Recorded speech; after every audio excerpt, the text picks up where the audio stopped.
Yeah, come. You can sit. Yeah.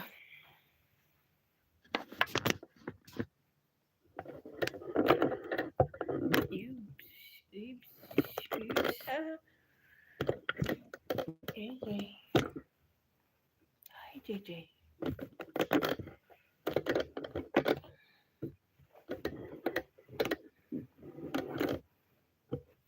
Where are you going to? Shadow eat my tripod. Hi. Hi. Hi. Welcome to today's live session. We're having a part two of a discussion that we had yesterday. So today we'll be touching other points on conversations that every dating couple should have before saying yes, before saying I do, before you take that relationship to the next level.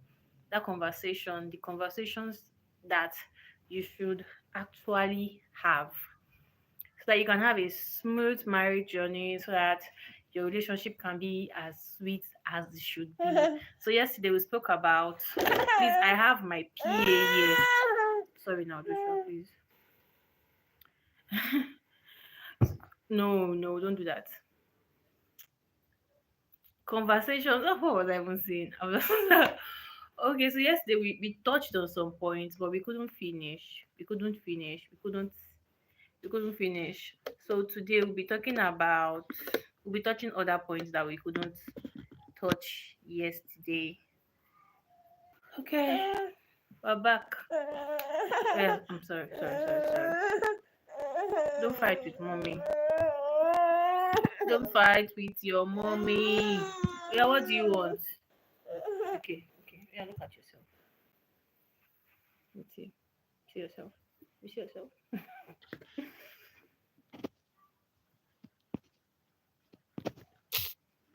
Okay, sorry. Okay, so in advance, I want to apologize for any background noise or sound. And in advance, beg my fellow YouTuber here to please be nice. Please be nice. Okay, so I think I'll just go through some of the points that we touched on yesterday. Joshua, you are. Oh my god. Yesterday, his dad was around, so he was able to like stay with his dad. But today, we are home alone. Do your stacking rings now, eh, Joshua? Hmm? You're playing with your stacking rings. Okay, so yesterday we spoke about values, and I would actually encourage you to please watch go back and watch yesterday's live session. You can just search on um my page. You would see the live icon and just click on it. You would see yesterday's live session, so you can catch up on it. It's a continuation. Today is a continuation of yesterday's live session. Joshua, now. Oh my God. Babe. Say hi, Daddy. Oh, can you see your son?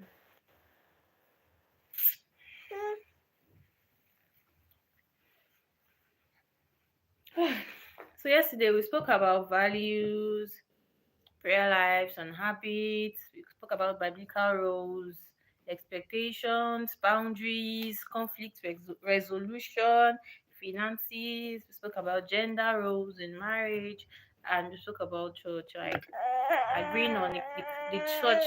Oh my God. Is there a crutch that can just help me? Ah, my God.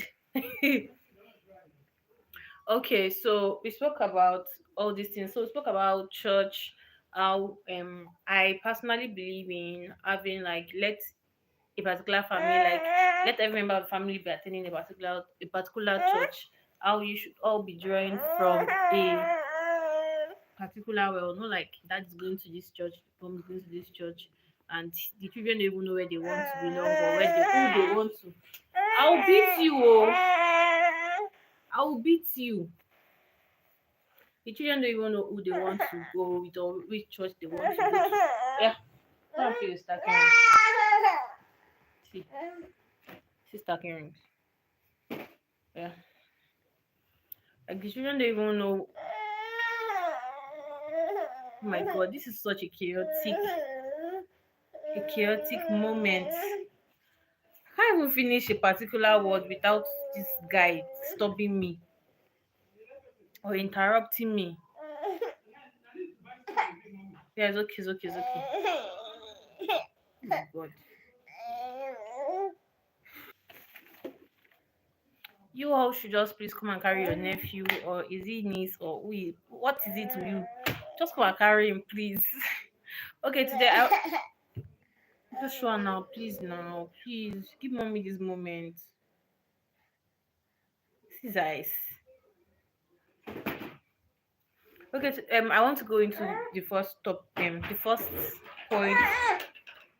I want to go into the first point for today. Is I would advise that people or couples who are currently dating, they should discuss. Ah,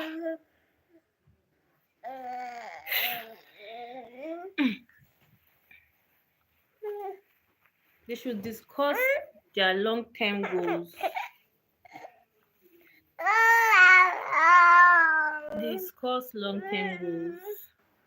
Discuss long-term goals. That way you know how. Ah, oh, Joshua, you can't do this on camera now, eh?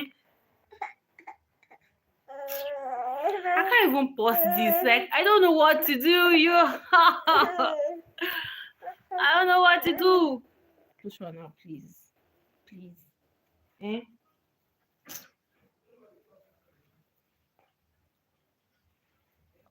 Oh my God. Um. So I would advise that you actually long-term goals. Discuss long-term goals. That way you get to know how big the dream of this person that you're currently with, how big their dreams are, their aspirations. You guys can dream together. So that way you guys know where you are going to, you know what's driving you. Talk about where you would love to live, the countries you would love to travel to, the jobs you like to take up, your career paths. Just talk about long term goals, talk about ministry, talk about charity, talk about a lot of things, talk about your future, dream about your future together. That's something I would add. Okay, we're back. My network is not good. So I was saying that when you dream big, like you guys, it makes your relationship very special. It makes your relationship very beautiful. Like you guys have something very important that is driving that relationship. You guys talk about your purpose together, where you feel like God is, the plans God has for you, for your marriage, for the people around you. It's so beautiful to think about. It's so beautiful to, watch two people who are in love like dream together. And it's even more beautiful when you dream together and you actually see these dreams like become a reality. You begin to live in those dreams. You begin to live in the manifestations of those dreams. It's actually very beautiful. And the next point I'm going to say is you all have to talk about your past experiences, especially the ones that you feel like when your partner eventually comes to know about this, it might cause issues like. And I would say be with somebody that is matured enough to handle your past. Be with somebody who is mature enough to know that everybody has a past. Um However, just as some people past is just darker and on, like it's not something that you want to hear about. But if you really love this person and this person has really changed and their past doesn't even define them, so be with somebody who you can share your past experiences with and would not um how would I put it? What word will I use? And that would not any small thing, any small argument that would not use it against you. Some people have regretted actually sharing their past with their partner because their partner didn't handle it well. Any little thing they're already picking on them that is it not you that did this? Is it not you that did that? that is why your ex did this, that is why your ex could do this. So be with somebody that is matured enough that when you share your past with them, when you share that part of you with them, they won't use it against you. But I feel like it is actually very important to actually share your past with your partner. That way, it gives you security. So if anything happens, or probably you're just talking, and you know how you can just be communicating with the person, and you will just unconsciously just talk about something that you have not told them about, and that thing is like a major thing, is like a big deal, and it causes problem. But if you've told them about it, you are secure, they know about it, you are not scared of somebody, just someone from that past that you don't want them to know about comes up, you are not scared of don't what if this person says this, what if you are secured, you know that you have been honest with this person. So the main point about this is just make sure that you are with somebody who is mature enough to handle your past, someone who is mature enough and would not use whatever you tell them about you against you. No. But I feel like it's actually very important to share your past with your partner. I personally feel like some people would not do that. Some people don't believe in it. They feel like, oh, it's in the past and let it stay in the past. But if you ask me personally, I feel like it is important that you share your past with your partner. So the next point, and this is very, very, very, very, very important. But before we go ahead, I want to ask if I want to ask that we you drop a comment about what do you think people should actually discuss when they are in a relationship, or when they are dating, or when they are courting. What do you think they should actually discuss? What are some of the things that you feel they should discuss? What are some of these things that you feel they should talk about? Please let us hear from you in the comment section. And that will take me to the next point, which is very, very, very, very, very important.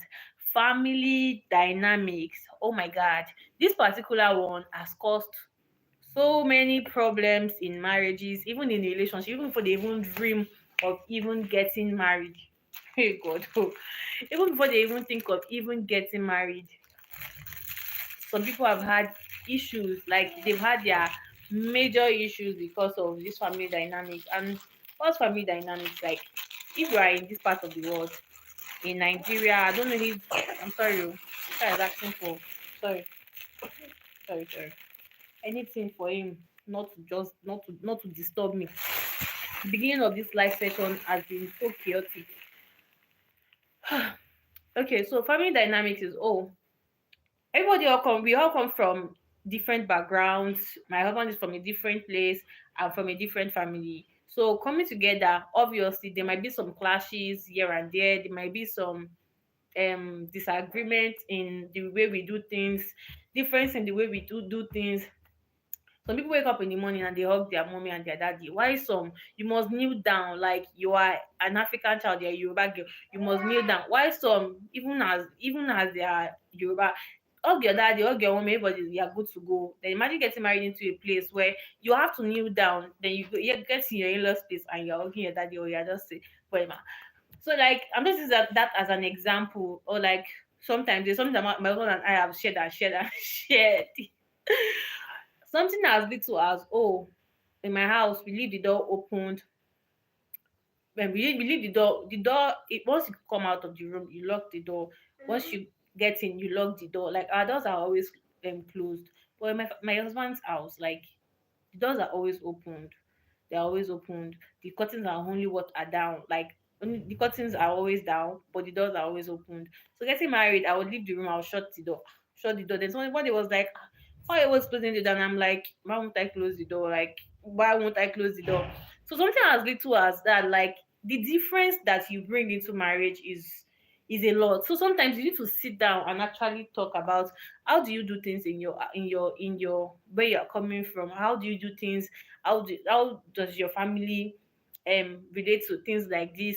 What's your belief on this and that? So you really need to sit down and really study um the differences between yourself, your own family and family you are getting married into. And this is not only for the women, it's for both parties, both for the man and the woman. Like there are some families that they are so close, like they believe in frequent checking up on each other, calling and all. While you probably came from a place where everybody will be fine. When we see, we see. But if you're getting married to a home where they believe in frequent checking up, taking being in each other's space, then you might not be into it fully, but the consciousness of once in a while calls and all that, which I know can be a lot from someone like me who doesn't like phone calls. Phone calls like phone calls scares me. I think I should use that word. Like phone calls actually scare me. So now getting married to a place where frequent calls and just imagine how it can be. Just imagine how you can be for imagine somebody like that in these shoes, and you just have to, like, sometimes even if it's just the 2 minutes call, it will not even enjoy you, it will enjoy you, but you won't get there in a day. But I feel like it's just the intentionality that you put into it. So just talking about the differences in your family and studying and getting to a point where you are able to you are able to work on it, that it would not be a problem, that it won't be the reason why you guys are having issues. Oh, our mom is complaining that you are not doing this, his dad is complaining that you are not doing this, or his siblings are saying this, our siblings are saying that. Like really understanding the family you come into. And one thing again I would say, that even with this family dynamics, like marriage between you and your partner, like you don't always have to like totally bring in this is how we used to do in our house. As newlyweds, as a couple, like you guys also have to like build traditions that suits your own home, that suits your own marriage, because your marriage in its own is unique. So if you are coming into marriage with you have to execute what you learned from your parents marriage, like everything how your parents usually do. This is how you guys are coming from two different places, so you need to, for it to really work, you guys need to get to that place of compromising and building traditions, building values that suits the home, the kind of home that you are trying to build, so that you guys will not have so much issues. And I spoke about boundaries yesterday, and I think this is where boundaries also comes in, like allowing your family know that, oh, we respect the tradition and all that, but right now in our own home, this home that we're trying to build, these and these are the things that we do, these and these are the things that we don't accept, these and these are the things that we don't want. I think clearly stating it to your family, not being rude, but just letting them know that this is what is working for us, and we would appreciate it if you can respect and honor it enough. Respect our opinion, respect what we want for our family, because that is what is working for us. So I think that would work. So really talking about is it is very, very important. It is actually very important. Um yeah, I'll speak about this career goals, business goals. Like imagine getting married to somebody who is not so much of building career. Someone that it feels like they are sorry, Jay. Someone that it feels like they are satisfied with where they are. Then you get married to somebody who is career driven, has big dreams for their career, has big dreams for their life, and it just seems like you are doing too much. But if you guys, even there are some that they even had this conversation, and they still ended up after they got married, the conversation that they even had self did not still enter the person, and the person is still like, why don't you just stay at home? You're a woman, you're meant to do this, you're meant to do that. So really talking about your goals, your aspirations together, even as young couples, like it even helps your partner know how to position themselves to actually help you. It helps them like position themselves to really be able to help you. They they begin to see how they can fit into that your career path, how they can fit into your goals and your aspiration. So and they can even help you dream bigger. Like there are sometimes when your partner even sees bigger things about yourself, and that you are still yet to see. Like they help you, they see potential, the potential that you are still yet to see about yourself. They see it, they see it and they help you nurture it. So I think talking about these things too is actually very, very important. The place where you see your career in the next 5 years, where you see yourself in the next 2 years, like just talking about it as a couple, I think it really matters. The next point I think is also similar to this, but I would say I would take it from another perspective. I think it as education. So there's some family that they are so big on education. They are so big on education. Like they would not allow their children get married to somebody who is not educated. Even if you are doing well business wise, if you don't have that education, they feel like no, you are not, you don't fit into what they have envisioned for their children or for their child. So talk about your educational background, talk about everything so that your partner can know where how to go about their own family. In case you are getting married to somebody that their parents are so big on education, and they, as I said, they will not compromise for anything. As much as it is important that you carry your parent along in choosing a life partner, I feel like it is important, the parent blessings and all, but a lot of times some parents have even pushed their children into marrying who they are not meant to marry because of they are picking for them from physical aspects, what they feel, what they want. Some parents are even picking based on who what they really wish they had. Some parents will allow their children to study medicine because they wish they could become a doctor, but they couldn't become a doctor. And the destiny that God had or has for that child is not even in line with medical anything.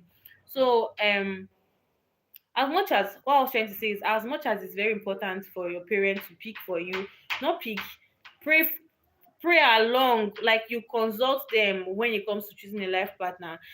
God's authority should actually be the one that should stand when it comes to picking a life partner, because even when you enter a marriage that is not God's will and you start having the whole boost experience, the parents will not be there to suffer with you. Even if they might get affected, because probably you will frequently be calling them that this is what is going on and this is what is going on. But they are not the one who would be having the major impact of the wrong decision that they will push you into, that they pushed you into making. So God's will first. Pray. Be sure that this person, regardless of the educational background, is God's will for you. And if about people who said they had to like wait for a very long time before their parents agreed, which is so much headache. I feel like parents need to get to that place of not picking when it even comes to education, when it comes to career, when it comes to marriage for their children. They should be able to hear God. You should be able to hear God for your children. Like, God, is this your will? Even if I don't want this, but is this your will for my child? Is this your will for my child? If we have sorry, if we have more parents who have a very solid relationship with God, who would always take the matters, the affairs of their children first to God before making decisions, see, so many problems would be reduced. Like so many problems that we have now, we would not be having them. Yeah, so I think that's what discuss about your educational background, discuss about if you are about to get married and you are still yet to do your masters, if you have plans to do your masters, discuss you want to do your PhD, you want to go further and push for more programs, discuss these things. I feel like these are like solid conversations that a lot of people are supposed to have. That way, it helps you like factor in these things into your plans as a married couple. So you know that, oh, when we get married, oh, my wife still wants to do her masters. Okay, in the next 2 3 years, or when does she want to do it? Oh, are we going to be having that way? It helps you. Let me now go into taking me into my next point. That way, it helps you factor in, oh, do you mind doing this while you are pregnant, or do we have to hold on for a year or two after until when you are done with this program before we start having kids? Or what should we do? That way, you are able to, like I said, you're able to plan and make provision for these things to fit into your plans as married couples. So the next point now is children. Like talk about some. You'd be so surprised that some people don't want children.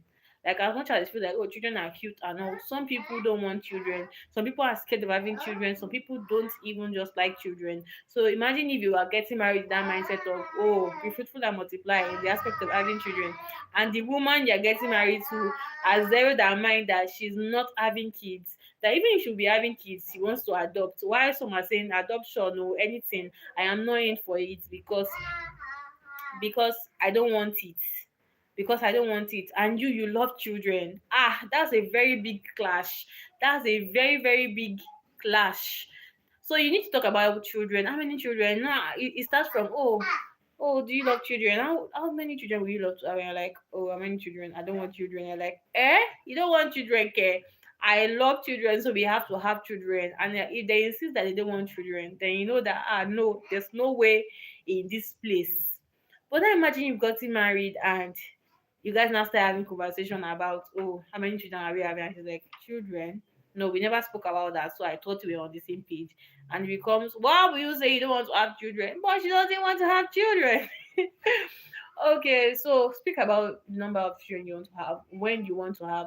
Some people want to have children immediately they get married. Some are saying, you see, let's just enjoy our marriage for 5 years without kids, then 5 years after we have children, or let's just enjoy, let's do the honeymoon phase for a whole year, and after that year we start thinking about having kids. Like, so these are things we really need to speak about, not like one person goes into marriage with you, oh, we are having kids immediately, and the other one is saying, no, I don't want kids now. But these are things that you are supposed to have discussed, like, even before. You'll be so surprised because you'll be like, but these are things that people supposed to. Some people don't even know that they're supposed to have this kind of conversation. Some people just enjoy, they go out, they have fun all through their courtship period, all through their dating phase, and when they enter marriage, they know that, okay, this is not the life I bargained for.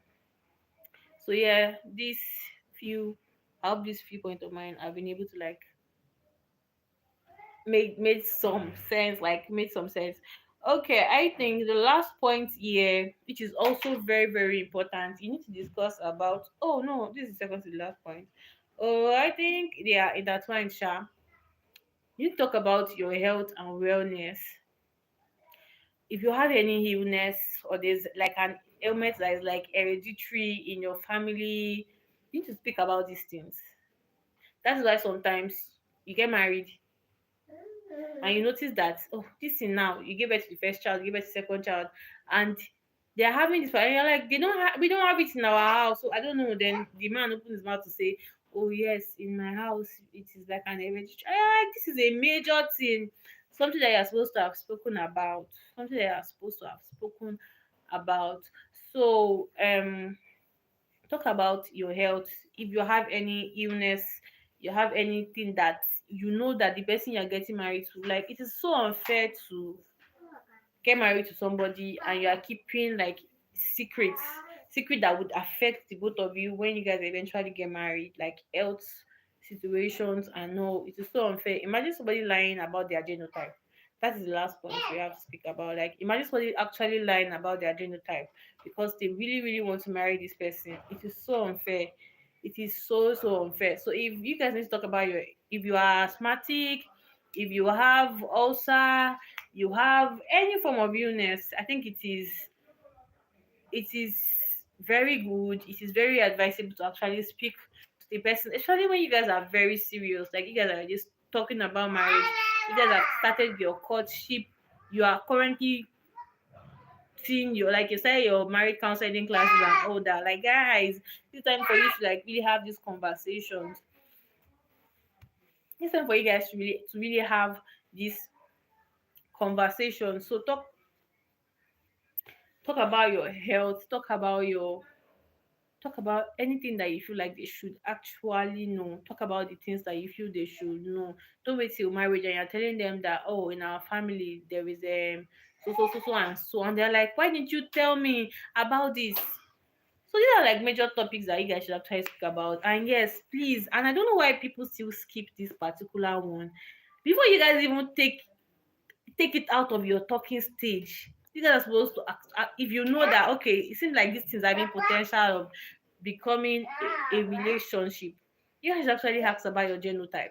I know that in other parts of the world, like in foreign countries, like they already have like a medication or a cure for AS. Now 2 AS can actually marry and have have children who would not be SS.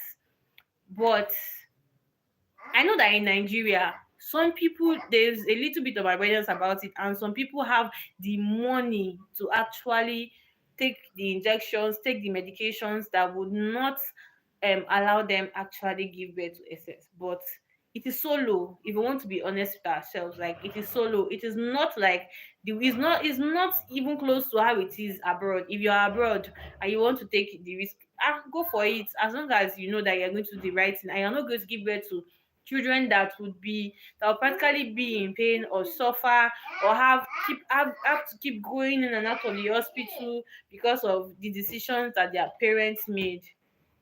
Because I know people who have this who are SS, and I know how it is not fair for you to have children who currently have like medical crisis and all that.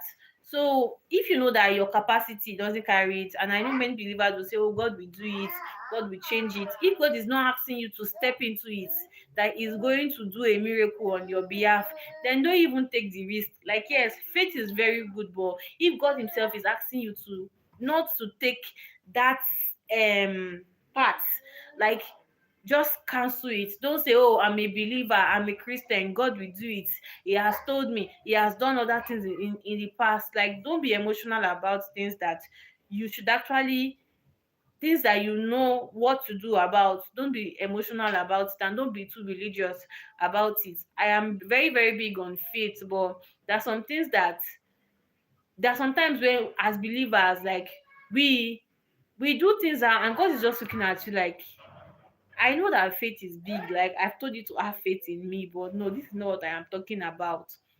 It's not what I'm talking about. So discuss about your genotype. And if you know that you are not ready to take that step, if you know you're not ready to risk it all and trust God for a good story or a good test, or let's say good testimony, or a testimony to comfort from it, then I would just say, like I said yesterday, your destiny is not attached to only one person. Your destiny is not even attached to two people. Like, there are people out there that fit into God's plans for your life. There are people out there who will fit. So I'm not even encouraging you that, oh, when God says, oh, this is your man, and you're like, no, you're too short or you're too that, please.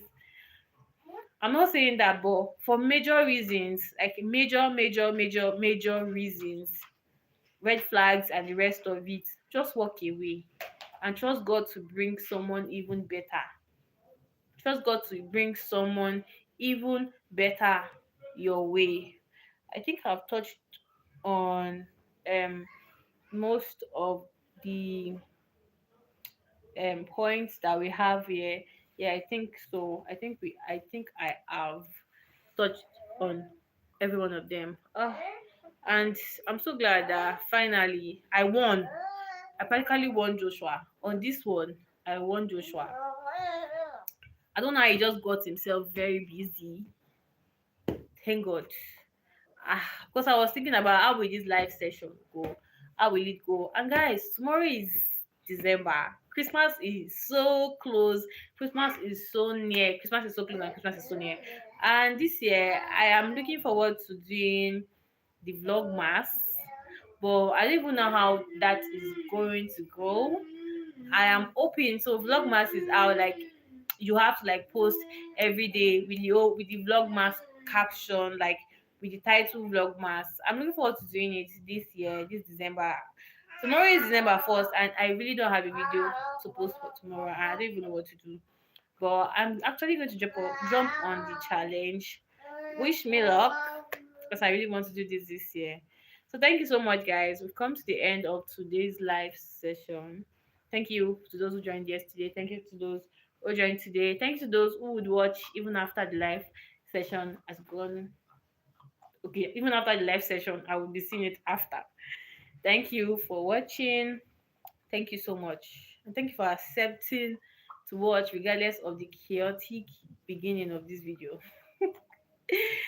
Thank you. Until I see you. And I know it's not too early to wish you a happy new month. Yeah. And I'm so excited that it is December. I love Christmas so much. I love Christmas so much. So thank you so much for watching. Oh, thank you, my husband. Thank you. Thank you so much for watching. Until I see you in another live session or another video of mine. See you. Joshua, don't say bye bye. You don't say bye. You won't say bye. Let me bring it for you. You won't say bye. Say hi, daddy. Until we see you in our next video. Say bye. You don't wave at them. You won't wave. You won't wave. Bye, guys.